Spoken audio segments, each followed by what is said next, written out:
Malam-malam tiba-tiba listrik kalian mati, baterai handphone tinggal 5%, wifi mati, dan yang paling parah, kipas angin berhenti muter, dan makin gerah bahkan semakin panas. Kalian merasa hidup di zaman purba, nggak ada energi sama sekali.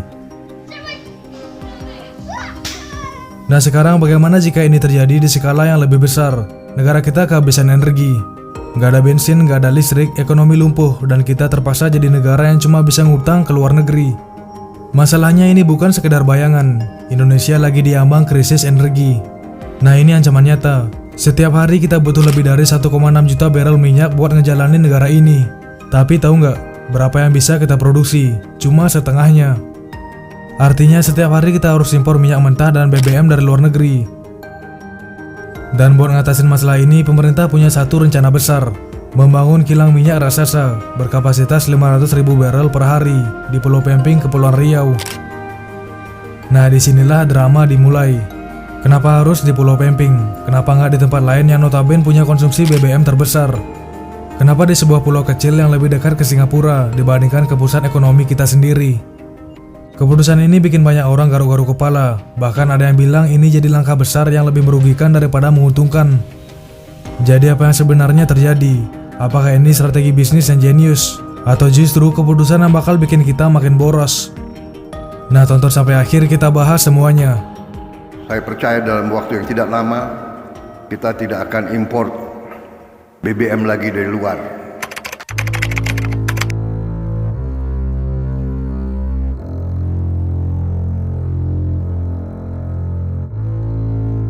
Indonesia lagi-lagi bikin gebrakan besar di sektor energi dengan rencana pembangunan kilang minyak raksasa yang nilainya nggak main-main, mencapai 20 miliar US dollar atau sekitar 326 triliun rupiah. Kalau duit sebanyak itu ditumpuk dalam lembaran 100 ribuan, bisa jadi kalian tenggelam di kolam uang. Tapi bukan cuma soal besarnya angka investasi ini yang bikin orang bertanya-tanya. Yang bikin heboh adalah lokasi pembangunan kilang ini, Pulau Pemping, Batam, yang letaknya cuma sepelemparan batu dari Singapura. Buat sebagian orang ini terdengar masuk akal. Pulau Pemping dianggap punya infrastruktur pendukung yang siap dipakai, seperti jaringan pipa gas yang udah ada. Selain itu, proyek ini bukan cuma sekedar kilang minyak, tapi juga mencakup pembangunan fasilitas penyimpanan minyak atau crude storage di Pulau Nipah yang masih satu kawasan.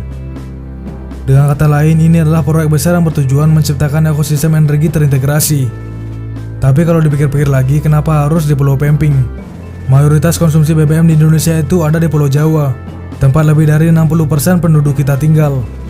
Kalau kilang dibangun di Pemping, artinya minyak yang dihasilkan nanti harus dikirim lagi ke Jawa, yang tentu aja bakal menambah ongkos logistik.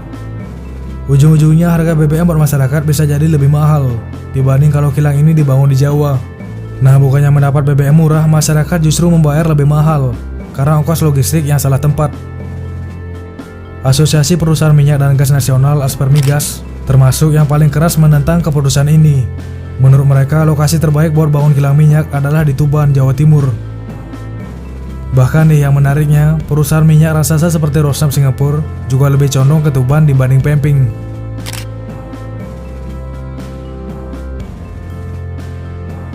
Tapi anehnya, proyek kilang Tuban sampai sekarang masih menggantung tanpa kepastian.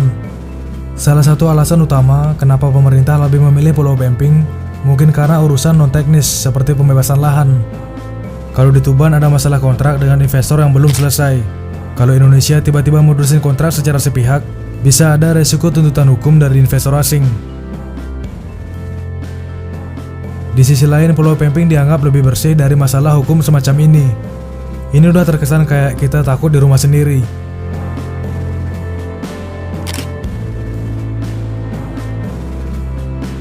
Nah yang lebih serunya lagi, Ahok yang pernah jadi komisaris utama Pertamina juga nggak tinggal diam melihat keputusan ini.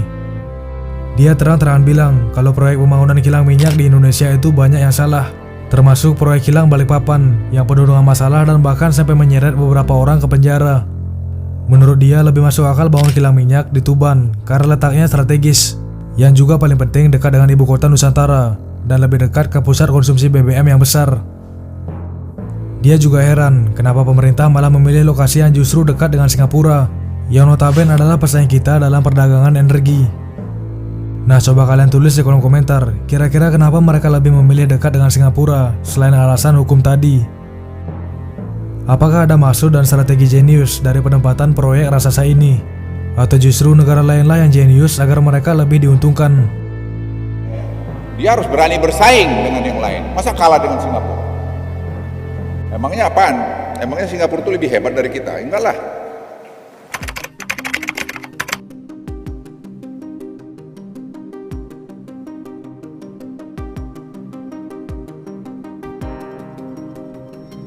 Nah kemudian selain lokasi yang kontroversial, proyek ini juga punya resiko finansial yang gak kecil. Pembangunan kilang minyak itu butuh biaya yang besar dan waktu panjang buat balik modal. Perkiraan Asper Migas butuh sekitar 15 tahun sampai proyek ini bisa benar-benar menghasilkan keuntungan. Tapi itu kalau semuanya berjalan lancar. Nah kenyataannya proyek-proyek besar seperti ini sering mengalami cost overrun atau biaya membengkak dan seringkali molor dari jadwal yang udah direncanakan. Kalau itu terjadi, makin lama proyek ini selesai, makin besar pula duit yang harus dikeluarkan. Satu lagi yang jadi pertanyaan besar, siapa yang bakal biayai proyek ini? Pemerintah bilang kalau mereka bakal cari investor buat bantu pendanaan. Tapi sampai sekarang belum jelas berapa persen pembiayaan yang bakal ditanggung oleh masing-masing pihak. Kalau semuanya ditanggung oleh Badan Pengelola Investasi Daya Anagaton Nusantara atau Danantara, resikonya bakal terlalu besar buat negara. Dari sudut pandang pemerintah, proyek ini jelas punya banyak manfaat. Dengan kapasitas produksi 500.000 barrel per hari, Indonesia bisa mengelola minyak mentah sendiri dan mengurangi ketergantungan impor minyak yang setiap tahunnya bisa mencapai 182,5 juta barrel. Ini artinya kita bisa menghemat devisa hingga 16,7 miliar US dollar per tahun. Selain itu, proyek ini juga diklaim bakal menciptakan lapangan kerja dalam jumlah besar, mencapai 63.000 tenaga kerja langsung dan 315.000 tenaga kerja nggak langsung. Tapi di sisi lain, kalau proyek ini nggak dikelola dengan baik, bisa-bisa malah jadi blunder besar. Salah lokasi, salah strategi, salah perhitungan, dan akhirnya malah bikin negara rugi besar. Apalagi kalau beneran terjadi pembengkakan biaya dan molor bertahun-tahun. Bisa jadi proyek ini malah jadi beban buat ekonomi negara. Sekarang pertanyaannya, apakah keputusan ini benar-benar langkah strategis buat ketahanan energi nasional? Atau ada pertimbangan lain yang nggak kita tahu? Kenapa ada ketidakkonsistenan dalam kebijakan pengelolaan kilang minyak di Indonesia? Apakah ini benar-benar keputusan terbaik atau justru blunder yang bisa bikin negara merugi?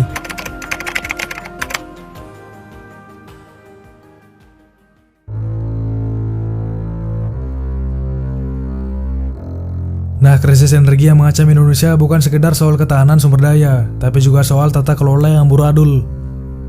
Kita defisit minyak, tapi solusi yang ditawarkan seringkali lebih politis daripada teknis. Pembangunan kilang minyak di Pulau Pemping misalnya, bukannya dipusatkan di daerah dengan konsumsi terbesar seperti Jawa, justru ditempatkan di lokasi yang lebih dekat ke Singapura. Apakah ini benar-benar strategi jangka panjang yang matang, atau ada kepentingan lain yang bermain di balik layar? Atau ada strategi cerdas lain di Indonesia?